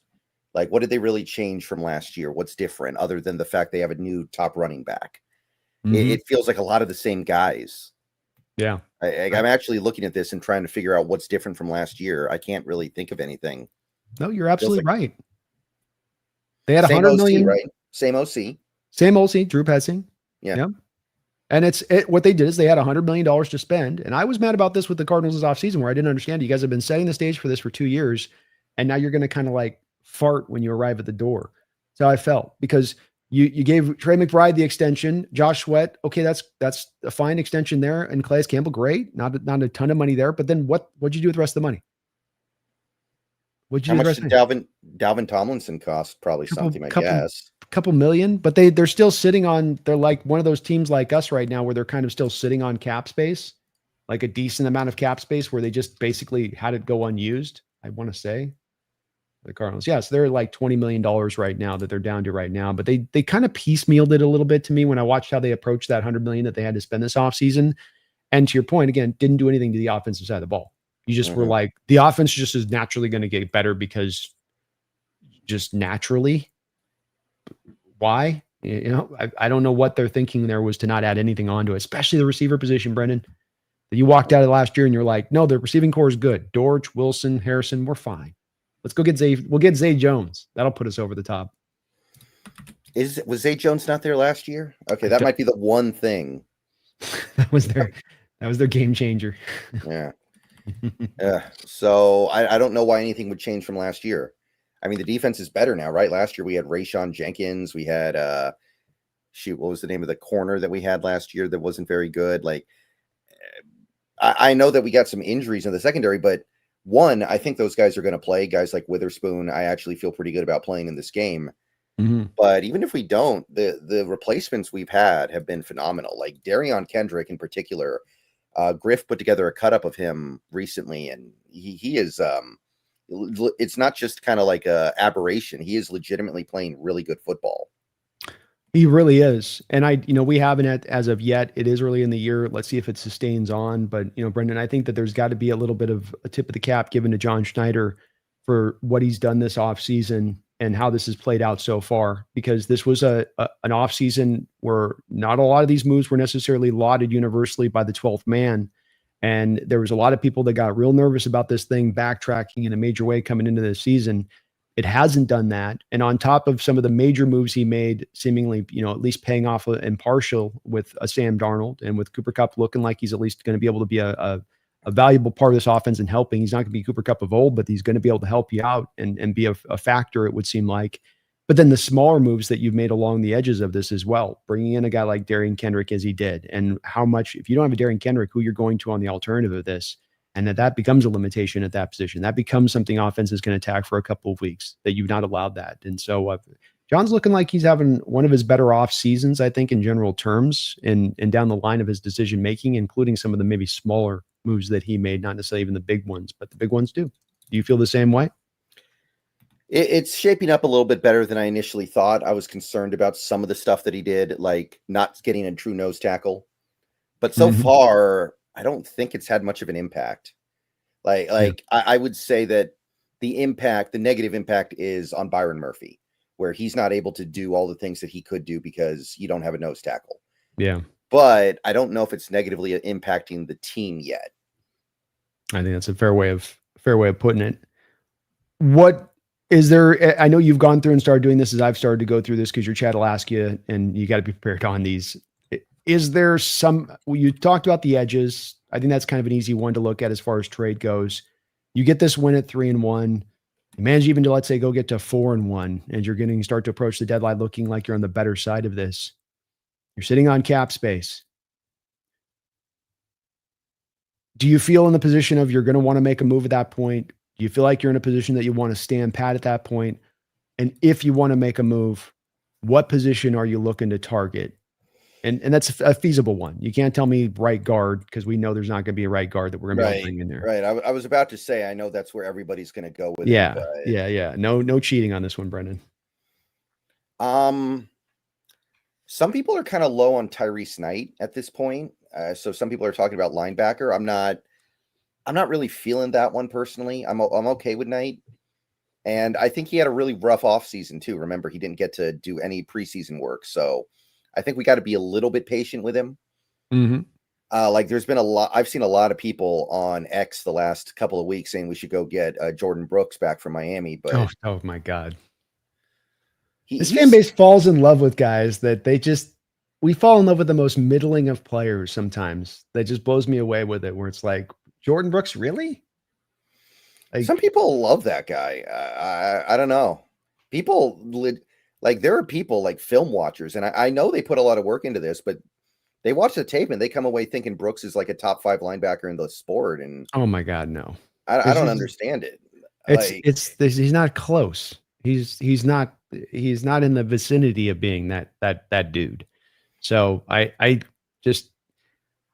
don't get it on that one. The man is an absolute sieve when it comes to him in coverage. I guess it's the part that when I see the people that are pro Jordan Brooks, like tackler, oh, look what a hitter he is. Look, and they just kind of gloss over the fact that he's absolutely like a league worst linebacker in coverage, instinctually, ability to make plays on balls. I mean, all the way around. So I would not understand that one in the least, and bringing him in here and to think that's going to, not to mention he's not a guy that's the greatest at getting off blocks, which is something Tyrese Knight does a really good job of. And that's something Jordan does bad at, is getting off blocks at the second level.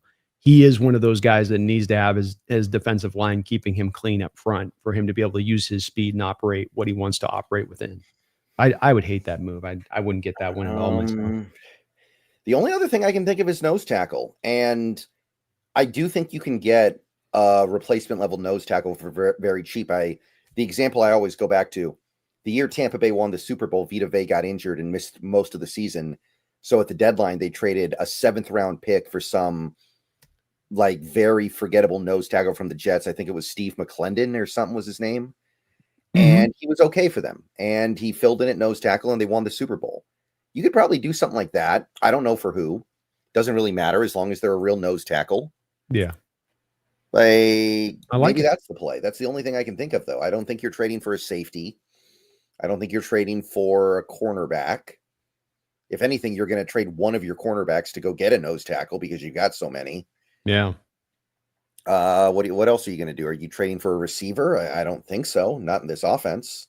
No, not a tight end, not a running back. Where you're standing with that. So part of it is that you're so strong in so many other parts on that. And I think you are right that you probably could find a nose tackle out there that you could go get at that point, that there would be something, and especially probably the proper move to make if you're not going to get Hankins back, because this has got to be starting to look less and less likely at this point as we're, when is he coming back at this point? I mean, no training camp, and I've heard no updates on him. And I mean, he's around, but I don't even know how good he'll be if he's out on the field when he does get out on the field.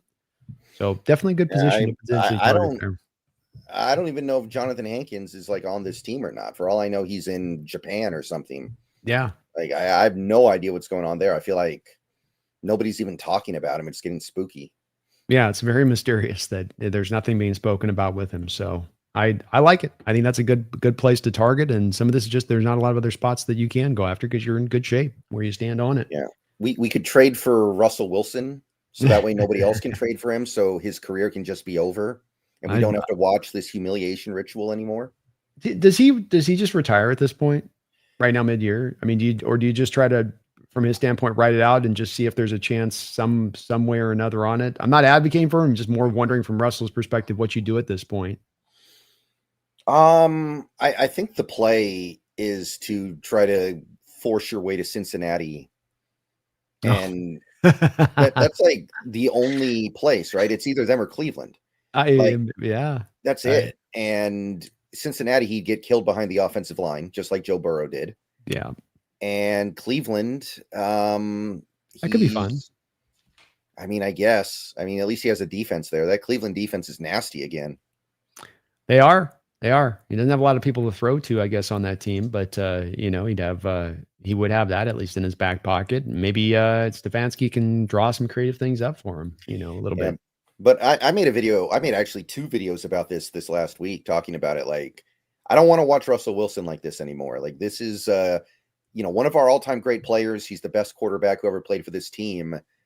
And he's just been kind of dragging himself around the league, bouncing around for the last 4 years now, playing sub-replacement level football. It's not fun. It's like I said, almost a humiliation ritual. And historically speaking, great quarterbacks, they get to the point where they realize they don't have it anymore and they leave. They don't linger for half a decade trying to get it back and just kind of tainting their legacy. So I might trade for Russell Wilson just so he can't play anymore. Just stick him on the bench and like saying, you're not going anywhere, buddy. Give him Drew Lock back. Flip him for Drew. Well, and I was thinking about it as well. Can you think of one time in NFL history where you had a player that had the quarterback position, especially because no other position is going to have the longevity to even try this, but you have a quarterback that's got a 10-year period where plays really great football, has almost MVP level of years, then has a 4-year period, let's just say 3-year period, but it's been 4 years where you are, like you say, below replacement level in your productivity, who then recaptures that spirit. I mean, Kurt Warner would maybe be the only one I could kind of think of with that, but it seemed like with Kurt with the Giants, it was like a 2-year thing. It wasn't like a 4-year thing. Right. If I'm remembering that part correctly. But that would be about the only one I could think of at the quarterback position that would stand out. Can you think of anyone? Oh, he's only there for 1 year with the Giants, dude. Yeah, that was 1 year with the Giants. But he wasn't great for the Cardinals until a couple years later, so that's not a terrible example. Brett Favre is an interesting example, right? Because he had the one really bad year in 2005, was kind of mediocre in 2006. Then he was great in 2007. He was great in 2008, and then he got hurt. And then 2009, he actually had one of the best seasons of his career. And then 2010, he just ran out of gas. So that's the closest thing I can think of. Like, at this point, I don't even feel like it's about trying to get back to playing at a high level of football. It's just about trying to make more money and trying to continue to be a starter in this league. Like, you can't tell me Russell Wilson wants to be a backup in this league. He's not going to be able to do the Joe Flacco thing. Yeah. Like Flacco, maybe this is the wrong way to look at things, but I feel like there's a difference in the level of play that those two guys gave you in their prime, Russell Wilson and Joe Flacco. So when Flacco kind of became this backup journeyman guy who would just float around the league and jump from team to team, it was kind of weird, but it didn't feel like he was tainting his legacy. Like there wasn't that much to really sully. Yeah. With Russell Wilson, it feels different. Like this should be beneath him. Honestly, signing with the Giants in the offseason should have been beneath him. Yeah. Like I would argue signing with the Steelers probably should have been beneath him. Like at that point, just retire. Well, it's the writing on the wall is that the term that comes to my mind on this one a little bit is just the writing seemed to be a bit on the wall for you on this. And he loves the sport. He loves the game too. I think that is a big part of who he is, even though there's other things that I think pull on him a little bit at times as far as the importance items go. But this is a tough way to finish up. I do think that he still does get to the Hall of Fame when it's all said and done, even with the way that this has kind of finished up. I think he's going to get in there. The rushing yards especially will help kind of put him over the top, I think. Would you agree with that? I suspect that there is something kind of abstract with Wilson that will get him in because in terms of his career accomplishments, I don't think he should get in. But abstractly, I feel like he was kind of like one of the faces of the NFL for an extended period of time where he was one of the most recognizable people in the sport. People associated the sport with him. And I feel like that's going to kind of carry it. Whereas I don't know if his career accomplishments actually merited. His peak was good, but he never got an MVP vote. His volume stats are good, but he's not going to be top 10 in any major stat when he retires. And I mean, he's got one Super Bowl ring. I don't know if that would normally do it, but I feel like he was kind of an iconic player in a way that is more abstract. So my feeling is yes, but probably not first ballot. Okay, so let's take out the abstract part of it. I think it's a valid point. I'm not trying to kick your legs out onto that. I think you're right. I think everything he says is correct. I think this is more of an exercise. I want to know, just to kind of curious from your mind. Eli gets in, Russell's then got to get in, right? If you're letting that in, I don't think you can play that game though. If Eli Manning gets in, then everybody should get in. Like that's the problem, right? Then Joe Flacco should get in. Then Drew Bledsoe should get in. Like those guys were better quarterbacks than Eli Manning. Eli Manning's getting in because he was just in the right place at the right time and won 2 Super Bowl MVPs. You can't not let him get in. That doesn't change the fact that he was a decent franchise quarterback for a very long period of time, and that should never get you into the Hall of Fame. But we're going to make a very one-time only exception for him because he won 2 Super Bowl MVPs. It's I don't want to play the if Eli gets in, then everybody else gets in game, because then you're going to let in a lot of people who don't deserve it. Yeah, and I think it's as hard of that. It's an arbitrary nature of the standard, I guess, at this point, because of the passing stats and how they've skewed things, and how all of that kind of enters into this. What are the peak numbers? It's like, remember with running backs for years with the Hall of Fame, it used to be if you got to 10,000 yards, if you got 100 touchdowns rushing. These used to be things that, that would get you in. But we saw with a guy like Sean Alexander, for instance, crossing 100 touchdowns. Doesn't necessarily get you in now anymore on that. And so the standard does change as offenses kind of explode a little bit. And so I'm more of just kind of looking for where that line is at, as far as, okay, are there markers for passing yards and touchdowns? And then you throw in another 6,000 yards rushing, and that's, enough to put you over the top on it. And I think that's, to me, when you look at the abstract that you mentioned, I think is a valid thing. Being the face of the NFL, Walter Payton Man of the Year award, all that you throw into it. But I think as well, just from the statistical basis, the 10 years of high level productivity, that's also a kind of enough, when you measure them up on all time lists as far as passing touchdowns and yardage thrown, and then throw that 6,000 yards rushing on top of it, with the touchdowns he's got with that on top of it. That's enough to me to push him over the mark. Yeah, I could see that. I just feel like if you compare him to every other quarterback in the Hall of Fame, they all have better resumes than Russell Wilson, if you were to actually stack the resumes up, because that's really what we're doing with the Hall of Fame, right? We're not putting in a player, we're putting in a player's resume, which is why Eli Manning will get in. Eli Manning was a decent franchise quarterback for an extended period of time, but his resume includes 2 Super Bowl MVPs, so therefore there's no discussion to be had. He's going to get in. End of story. Mm-hmm. And we do the same thing with Joe Namath. Joe Namath made the Hall of Fame because he participated in one of the most iconic moments in NFL history. He was not himself an NFL Hall of Fame caliber player. He wasn't. But because of that one iconic moment, he gets in. That I don't think that then means everybody better than Joe Namath should get into the Hall of Fame. I think if you play that game, the Hall of Fame becomes less valuable, and you end up letting in a lot of people that have no business in it. I think those are valid points. I don't disagree with you on it. It's more just kind of interesting, just from a curiosity standpoint, on seeing where you're at with this. So, Troy Aikman, should he be in or not? I mean, that's another one where the player himself, probably not, right? The player himself only played for 10 years. I don't think he ever threw more than 20 touchdowns in a season. He did win 3 Super Bowls in 4 years as the starting quarterback, and he did have great playoff numbers. So you kind of make a weird exception there. But again, there's a lot of quarterbacks who were better than Troy Aikman. I think Chad Pennington was probably better than Troy Aikman. Oh, that's bold. Honestly. That's very bold. No way he was better than Troy Aikman. No way. Chad Pennington was really good. Like, come on. Chad Pennington should have won. Is all right. I'm not the biggest Troy guy, but I mean, I think there's a difference between those two guys as far as players go. Chad Pennington should have won MVP in 2003. I don't care. I don't know about that. I don't know about MVP Chad Pennington.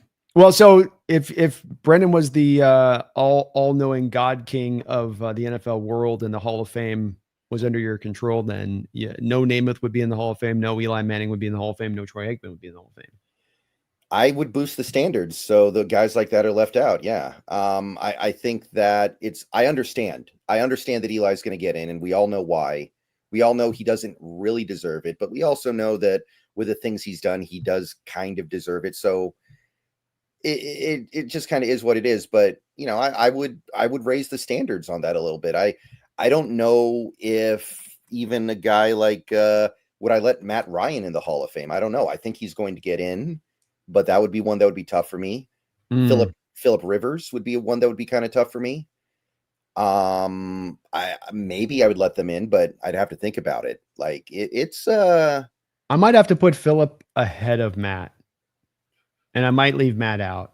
But Phillip has got so much production from a standpoint of it's where production can really, and he's going to have the Pro Bowls and 10 years of that, and he had to carry that team a lot of times. Where Matt Ryan, to me, usually when he was at his best, it's when he had kind of the full team around him. making it happen. Roddy White and Julio Jones to throw to at the same time. Phillip Rivers might be the most unclutch quarterback in NFL history, though. People have done studies on this. He has the most failed fourth down comeback opportunities of any quarterback ever. Something to think about. I mean, it's worth thinking about. I don't know if it's worth necessarily upending because he's 7th all time in passing yardage. Like he's maxed out. Ryan like right there with him, though? Yeah, Matt Ryan's 8. So yeah. I mean, but maybe this shows a little bit of the colors of my own deal with this because it's like I don't feel like it feels like with Phillip, it feels a little bit more truer that it should be with him. But Ryan won an MVP. I feel like that counts for a lot. I think that does a lot of heavy lifting.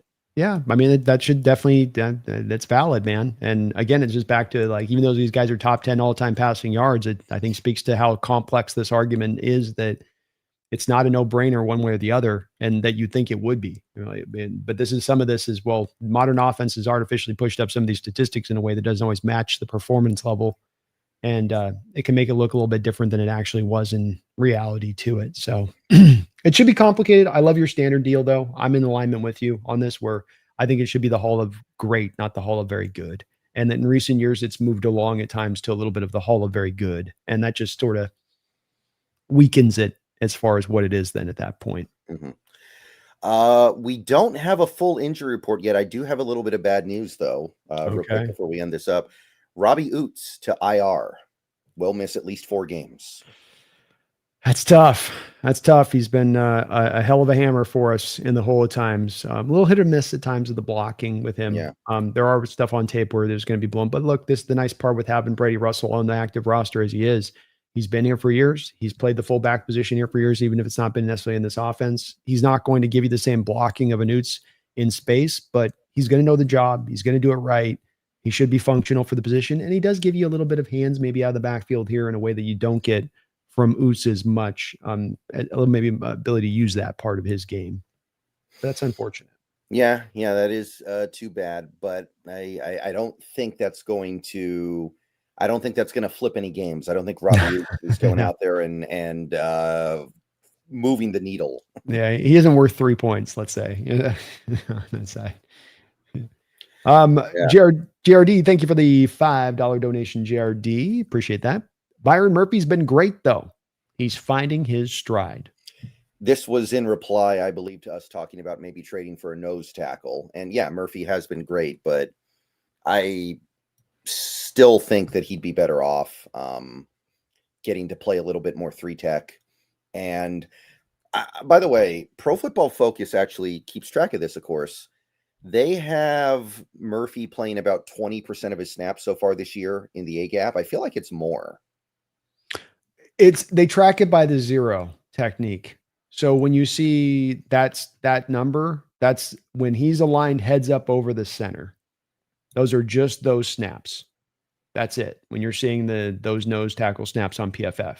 So just when he's aligned over the center, not when he's in a 1-tech, but when he's 0-tech heads up. And that's where I don't like that they do it that way.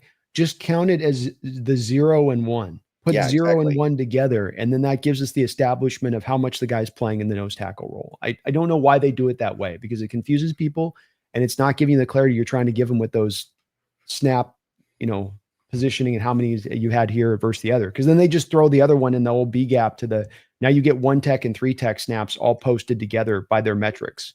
So you can't pull them apart. It's all in just one catch-all, which is dumb as hell. Yeah, I'm gonna write a letter. I pay for them. I'm a paying customer. I know. It's like, come on, guys, quit being so damn lazy. But look, JRD, Byron Murphy has been fantastic. I think it speaks to the fact that you have this guy creating the pressures and getting the sacks he's doing and doing it from out of position. I don't know that I saw that coming into this year, where if you're telling me he is playing 85, 90% of his snaps again from a 1-tech or a 0-tech, that he would be able to find pressures and sacks on the back of that, because he struggled so last year to do it. And it's understandable why. You're dealing with double teams more often than not. It's hard to be productive as a pass rusher with the double teams. This is why defensive tackles don't have 20 sacks a season. That for them, a high watermark is like 10 sacks, because there's double teams they're constantly usually having to go against to some degree, especially the 1-techs. But he's been really good, JRD. He really has. And it's really cool to see. And hopefully, I was speaking a bit about this too, Brendan, that you have a guy that's this talented, that's working his butt off, that's getting into year 2 to take that next step forward.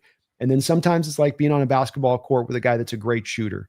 He just needs to kind of have a few start to fall, and then he starts getting that confidence, and that hot hand factor starts to come into effect, and he starts to go, oh, I can do this. No, I can do this in this league. I don't just theoretically can be able to do this. I don't just have my teammates telling me I can do this. I'm actually, I know I can get this done. And now that confidence just buoys up your productivity, buoys up your level of play that much more. Right. And don't get me wrong, I would hate to take Murphy off the field, but if it got him out of that nose tackle role, I might be okay taking him off the field a little bit. Like, remember, that's how he got hurt last year. He was playing in that A gap. Yeah, I would be with you on that as well. I think that there's snaps to be had there in still getting him rotated in with Leo at times. And, you could still find some productivity there. But I think if I was to make a guess on this, Brendan, I think he's probably going to just be remaining in that spot. And I'd actually probably though I'm in favor of it, I would be pretty surprised if I did see Seattle end up making a trade for a nose tackle. I think that they're just going to kind of ride with what they got there. Yeah. Again, I'm thinking about something very cheap, like 7th round pick, 6th round pick. I'm not looking for anything huge here. I'm not, but. And I don't think it'll be the cost. I just think John's looking at it like we won't be more significantly improved. And then to the point you just made a second ago, we're going to be pulling Byron off the field to do that move. Mm-hmm. And that's where I think that they go, well, we don't want to do that part of it, which, okay, I can get it a little bit with that. It's not the ideal, but you're dealing with what's at hand, what you have to, so to speak, I guess. Yeah. It's not ideal. Well, thank you though, GRD, for that fiver, and indeed, Byron's having a very, very nice second season as he keeps building onto it. As Braden Fisk is struggling as well. Captain Stunt Fantastic isn't making much hay out there with the Rams here to begin things off. Byron, the best defensive tackle of that draft. Just saying. I mean, that was always, I think, the expectation. Like, even after what happened last year, I still was pretty confident about that. Yeah, absolutely. Yeah. I might like Jerzan Newton more than Braden Fisk, honestly. I would probably too. He's looked good for Washington when they've had him in there. So I'm with it. And again, with Braden, he's never gonna develop into a good run defender. That's always going to be a limitation from within his game. So got to be all that much of a better pass rusher because of it too. Whereas Byron Murphy's kind of awesome in both aspects of his game. He's kind of awesome as a run defender and kind of awesome as a pass rusher. So glad he's on our team, man. And this defensive line right now, Brendan, though we're not getting the sacks, still one of the most higher pressure rate teams in the NFL. Not on the back of blitzing. You're 31st, I think, 32nd in your blitz rate right now. Like, Mike is not just dialed it off from where he normally is, kind of middle of the road, but he's taking that thing to the back as far as his rate goes. I wonder if that changes when we get Spoon and Eman Worry and Love back, and maybe he has a little bit more trust in those guys. Not that the guys we've had in have been playing poorly, but I do wonder if that's part of it. It's a fair point. If you got your backup corners in there, you don't want to put them on islands. And if you're going to blitz, you're going to probably be putting your corners and safeties on islands at times. So maybe better to protect them against those injuries a little bit, the backups in there. And I agree with you, though. I do think that this is going to start to ramp up as the year goes along, and he's going to start to dial up more and more stuff just because it's in the bag of this defense to do so. And it can be devastating for the certain kind of opponent when you bring it out. And what's cool about it, Brendan, when they do bring it out, it's going to catch that opponent by surprise because you haven't been running it to a minimalistic level. So you would think it would be that much more effective when you decide to try to turn up the heat and stack that box on up. Well, I appreciate you guys watching today. If you could do me a favor, if you're on Brendan's side, hit that like button, sub on up over there. If you're on my side, hit that like button, sub on up, and then do both on either side. We really would appreciate it. Hitting that like button helps us show up on the old algorithm. We do the BNB show we know doing it Wednesday this week because of the Thursday night game, but we do these every Thursday at 12 o'clock Pacific Standard Time. So we'll be back along on that side of it. I thank you for hopping on in here with me today, Brendan. Always a fun time being able to chalk it up with you, previewing these games and whatnot, especially being able to turn over a blowout. We've had to turn over some bad games. Turn over a blowout's pretty nice. Yeah. We've, I think, like, maybe we've been able to turn over one game like this in the time we've been doing this. Yeah. And so don't think that me and Brendan don't enjoy it. I know we were both happy as hell this last Sunday of what we're seeing. And hopefully we can just build on this. The team can keep this momentum going. And they seem like the energy is right, Brendan. It feels like their head is in the right space. You hope maybe that you got to take the fourth quarter off, that maybe that's going to set, if this comes down to being close, Brendan, that maybe the pushing factor that gets you over the line on this can be that, hey, we got to be a little bit fresher than you for this Thursday night game because you had to go to the 60th minute of your game to get through that. Right. And so maybe that'll give them a little bit of an extra yeah, measure here. And they racked up all those injuries in that game too, and they've still got some. And we got out of that game clean, except for Oots, I think. I think we did. And that's so we're in pretty good shape. The table's set pretty well for us with this, but there are no guarantees, as we've seen, even with that Niner game in the opening week, which was similar in the disparity between you walking in health-wise to them. So you still got to go out there and go get the job done. I'm expecting our Seahawks fans to take over that stadium because that's just kind of what we do in Arizona. It's kind of our stadium. It's like our second home in a lot of ways, I would say. But I appreciate you doing this, Brendan. We will be back next week, hopefully to talk a little bit about a Seahawks win here on Thursday Night Football. But until next time, folks, I hope you don't forget, big thank you out there to the sponsor of both the show one more time, to Sleeper. You can use our code. My code's Nest. Brendan's code's SBN. If you use that code on Sleeper, the Sleeper app, it's going to open up in the state of Washington here very soon. They'll match you up to 100% of your first deposit, up to $100. So $100 from me and Brendan to you. And you support the channel at the same time. And hey, maybe you can go out there and win yourself some money too as well. In addition to that, that's what we call win, win, win, and a win on top of it. So thank you to Sleeper for sponsoring both of our shows throughout this year. Thank you to all of you for watching the show and the channel today. Thank you for all the donations. You guys are tremendously kind on both of our channels as ever. But until next time, especially remember now, because we got to go get this big important dub. Like Brendan said, this is maybe a must-win game this week. You fall 0-2 in this division, and you still have divisional high hopes that you can go cake that division, that you're going to go take the Rams 2-0 down, that you're going to take the Cardinals down the road, that you're going to go take the Niners at the end of the season. No. You're going to get the win now. Set the stage right for those upcoming games down the line. So I agree with Brendan. This is a must-win game. So you get locked in, Seahawks fans, and you don't ever forget. Go Hawks. Go Hawks.